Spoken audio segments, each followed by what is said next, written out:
When the old Iron King was slain and his body dumped into the molten lake of fire, he came into contact with the remnants of the old King's soul.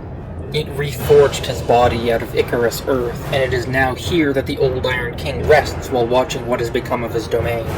This soul, having been reduced to a shell of its former magnificence, is all that remains of Gwyn, the Lord of Sunlight. In the end, pride led to the downfall of the old Iron King, just as it did for Gwyn. Where the old Iron King grew too greedy and hedonistic, building his kingdom off of the blood of those beneath him, Gwyn's reign was extended through the subjugation of humanity and the creation of the undead curse.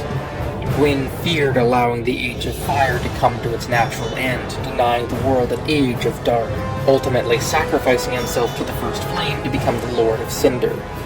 That fire now burns within the old Iron King, who is similarly a shadow of his former glory, looking wholly demonic as he rises up from the lava. Both kings sought to dominate the world through their oppressive regime, but for all of the technology at his disposal, the old Iron King would succumb to his darkest desires until they consumed him. The old Iron King's fight is a sort of evolution from the Ceaseless Discharge from Dark Souls 1, and in my opinion, it handles the concept much better. Where the Ceaseless Discharge was a towering monstrosity with an immense reach and a way to trivialize the fight, the old Iron King dials down both the damage and the hitboxes to something a lot more manageable. The old Iron King will attempt to crush and swat the player with its hands, as well as releasing blasts of fire. While this is happening, it will provide an opportunity to move in and damage the old Iron King's arms before backing off to dodge the next set of attacks. If the player does get hit with an attack, knocking them backwards, there is the danger of being sent into a hole in the floor at the back of the small platform they are fighting on.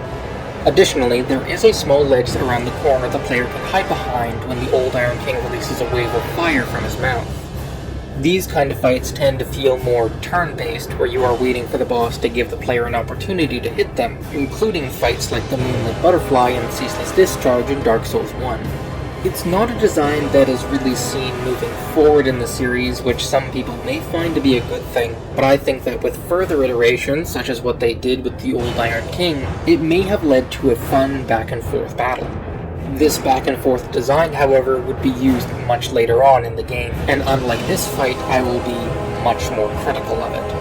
One issue with this fight, and other fights like it, is that they are designed around melee builds, and any sort of ranged magic will trivialize the fight by negating the need to wait for an opening.